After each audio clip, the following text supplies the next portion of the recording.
something about it. I turned my thinking on to make sure it's aligned with yours. It's Friday, let's head to the beach. How could anyone turn my opinion round? I'm trying to understand what all the fuss is about. If I admit to myself, I build my love around all the loves, paint a pretty little picture inside my head. Yeah. While all the other ones pick a Hey guys, today I want to talk about the 4 most popular topics that you guys comment on or ask questions about on our videos. Hopefully you get the answers that you want, so I don't have to answer the same questions over and over and over and over again. And these 4 topics could also fall under van life obstacles as well. So let's get started. Number 1, getting sick. Vanessa and I don't get sick very often. The last time I got a cold was when we were still living in a house.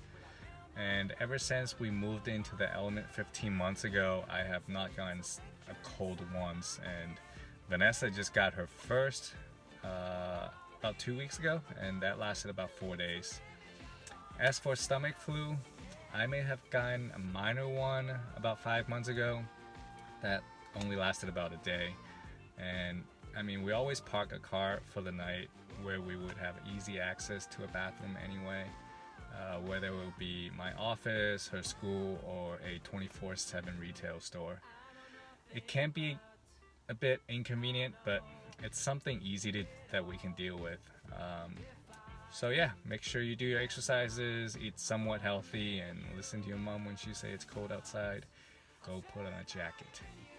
Number 2, safety. Just like anything in the beginning, there's a period of time where you just have to get used to the environment you put yourself in. It's really not that much different than people living in a home. Yeah, you still get, anxious and scared that someone might break in at any moment in the beginning, but you get used to it at some point. And I would say just educate yourself about the area you are planning to spend the night at. And use common sense. Read street signs, that's very important. Drive around a bit and observe your surroundings.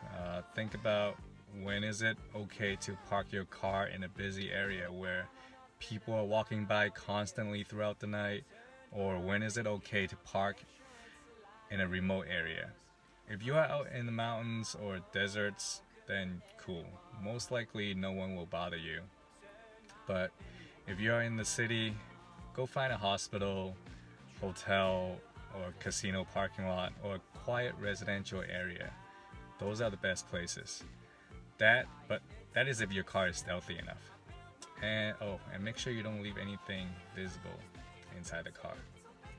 And fortunately for us, nothing dangerous or scary has happened to us yet. Knock on wood.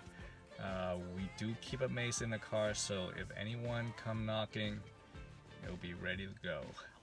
And some of you will probably suggest us to get a gun or something, but that's just not our style, guys. I know I'm only human, but I'm proudly fallible. While you're trying to understand all the fuss is about, if I could think for myself, would I build my love around all the... Number 3, hygiene. There's this belief from people who doesn't understand much about van life, and that if you live in your car you must smell really bad. For some people I'm sure that's true. Just like people who live in a house, we do shower on a regular basis, usually at the gym or at my office. We do our laundry once a week. We wash our pillowcases, bed sheets, and sleeping bags about once a month. We keep our dirty laundry in a separate bag that is away from our sleeping area. We clean and vacuum our car about once a month. So yeah, guys, I would say we are pretty neat and clean people. if we are somewhere remote, like in the mountains, there's got to be a lake or a river. You know, they work just as good or even better. And guys, we have our own distinct kind of smell. Everyone does. And that's just like every household you walk into, your friend's house or family house, they have their own unique smell. So it's really not a big deal. And number 4, car trouble. Actually, 4 days ago, we have to bring our Element into the shop to replace the alternator and fix some other minor stuff. That cost almost $600, which is a lot of money, but still cheaper than rent here in the Bay Area. And again, lucky for us, our car have never broken down in the middle of the road.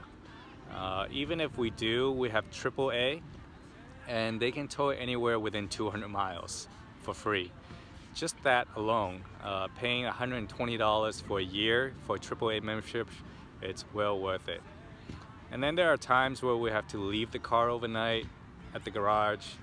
In that case, we just stay at a friend's house, or if we don't have a place to stay, then spend the night outside the garage in our car. That's what we did when we were in Australia. So these are the challenges of van life, guys. They are really not that big of a deal, just more of an inconvenience, and you just have to be a little more creative to solve these challenges, which can be exciting and fun sometimes. Uninformed on many matters, but the words come tumbling through. I know Like I said, somewhat healthy. human, but I'm proudly infallible.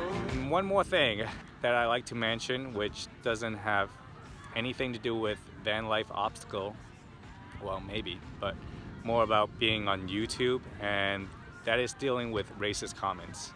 When Vanessa and I started this channel 8 months ago, wanting to share our lifestyle to on YouTube, we knew that at some point someone is going to say something negative. Comments that are negative and constructive towards our videos and lifestyle is totally okay with us. It's bound to happen. I am very happy to say though that 99% of our viewers and comments have been very supportive and encouraging. We get quite a few comments about how it is so rare that they see Asians, living in their car full time. And they all have been great. I'm sure we are not the only ones, but on YouTube, maybe. And then there's this 0.1% who are just racist.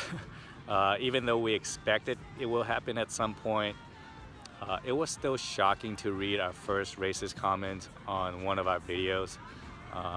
There was this wow reaction, and then I kind of find it funny that someone actually spent the time to click on our videos and write something that doesn't make much sense at all. There's really nothing we can do about it, and it doesn't bother us all that much at all, really. At least for me, I'm really curious and really amused what their thought process is like from when did they decide to click on our videos, and when they do, maybe they watch it for a little while before deciding on what racist things they can say. Who knows? Anyways, thanks for the view and help us make an extra penny, I guess. And but that's it, guys. If you have any questions or comments, you guys know what to do. I think I'm gonna hang out by the beach here for a little while and just enjoy the sunset. It's really nice out. See you guys.